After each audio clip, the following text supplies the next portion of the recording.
कलयुग चरम पर नहीं आया है, पर चरम की राह पर है।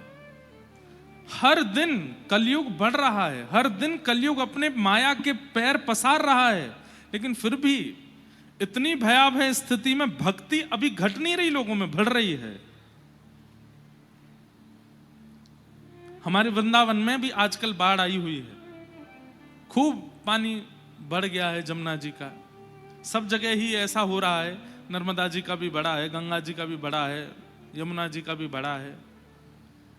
पंजाब, चंडीगढ़, पंजाब, हिमाचल आदि क्षेत्रों में तो बहुत ज्यादा बाढ़ की स्थिति है। भगवान सब मंगल करें।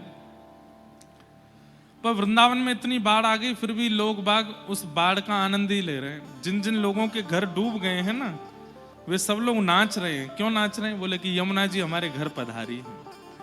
किसी के अतिथि आता है, किसी के अतिथि आता है, किसी के रिश्तेदार आते हैं, किसी के नातेदार आते हैं। हमारे घर तो साक्षात रसरानी पटरानी श्री यमुना जी आई, नाच रहे हैं, उत्सव मना रहे हैं वृंदावन में फ्लड का लोग। कितनी भयावह परिस्थिति है इस वक्त संसार की। हर दिन कलयुग हमको ग्रसित कर रहा है, लेकिन फिर भी हम कैसे भी छुप छुपा करके भजन कर ले रहे हैं, कथा सुन ले रहे हैं। हम भाग्यशाली। मेरा चिंतन यही सब चलता रहता है। नजर घुमा के देखिएगा पंडाल में, आज से 3-4 साल 5 साल पहले की कथाओं में वृद्धों की संख्या ज्यादा होती थी, आजकल युवाओं की संख्या ज्यादा है। और ये अच्छा संकेत है।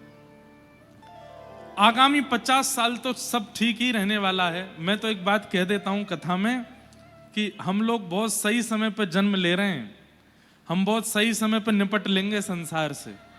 हमारे बाद का समय बहुत खतरनाक होने वाला है। और हमारे बाद नहीं, लेकिन मैं इस बात को बहुत प्रमाणित रूप से कह रहा हूं, अगर हमारी उम्र 80 से ऊपर चली गई तो ये दुर्भाग्य होगा हमारा, क्योंकि 80 के बाद जो हम संसार देखेंगे वो बहुत खतरनाक होगा। इसलिए ठाकुर जी कृपा करें, जितनी भी आयु हो वो ऐसी कथा करते हुए निकल जाए, आपकी भी सुनते हुए निकल जाए। बस माया तो अपना काम करेगी। ये माया हमारा परिवार है, कलयुग हमारे परिवार है। और परिवार नहीं है, बताऊं कौन है कलयुग, कौन है? ध्यान से सुनो। हम लोग रेंट पे रह रहे हैं, किसके यहाँ? कलयुग के यहाँ। कलयुग के जैसे रेंट पे रहते हैं ना लोग, किसी के घर पे किराए पे रहते हैं, तो किराएदार जो होता है ना, उसके बनाए नियम पालन करने पड़ते हैं। किराएदार कह देता रात में 10 बजे के बाद आओगे तो गेट नहीं खुलेगा। किराएदार कह देता जोर जोर से ऊपर उछलना नहीं, अगर छत में जबरा भी धमक आई तो देख लेना मैं इतना तुमसे जुर्माना ले लूंगा। किराएदार कहता है कहीं भी कील नहीं ठोकनी है। किराएदार कहता है मेरे घर में मांस मच्छी आदि ये सब नहीं बनता है, आपके यहाँ भी नहीं बनना चाहिए। किराएदार कहता है ऐसा नहीं गाना, ऐसा नहीं, सब कुछ होता है, किराएदार अपने नियम बनाते। पर हमारा कलयुग किराएदार बहुत विचित्र है। इसने क्या नियम बनाए? बोले 10 बजे सो गए तो घर से निकाल दूंगा, 1 बजे तक उठना ही पड़ेगा, 2 बजे तक उठना ही पड़ेगा। सुबह 4 बजे उठ करके अगर तुमने शंख बजाना शुरू किया तो देख लेना कितने बजे, 10 बजे से पहले उठना नहीं। सूर्य बिल्कुल चरम पर हो जाए तब तुमको उठना है। कथा भागवत संकीर्तनों में अगर मुझे पता चला कि तुम जा रहे हो तो तुम्हारे जीवन में बहुत उत्पीड़नाएं आ जाएंगी। नाम जब तिलक लगा करके घूमना शुरू कर दोगे तो तुम देख लेना तुम्हारा क्या हल करूंगा।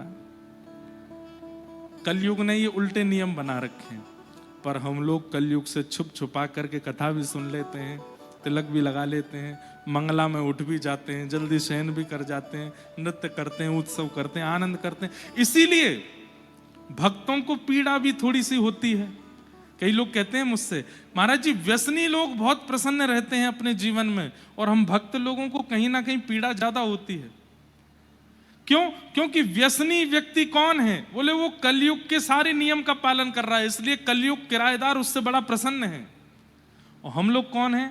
हम किराए पे तो कलयुग के यहाँ हैं, लेकिन सारे उसके विपरीत पालन करते हैं। इसलिए कहीं ना कहीं एक व्यसनी व्यक्ति से थोड़े अधिक दुखी हम लोग होते हैं, इसलिए थोड़ा कठिनाई होती है।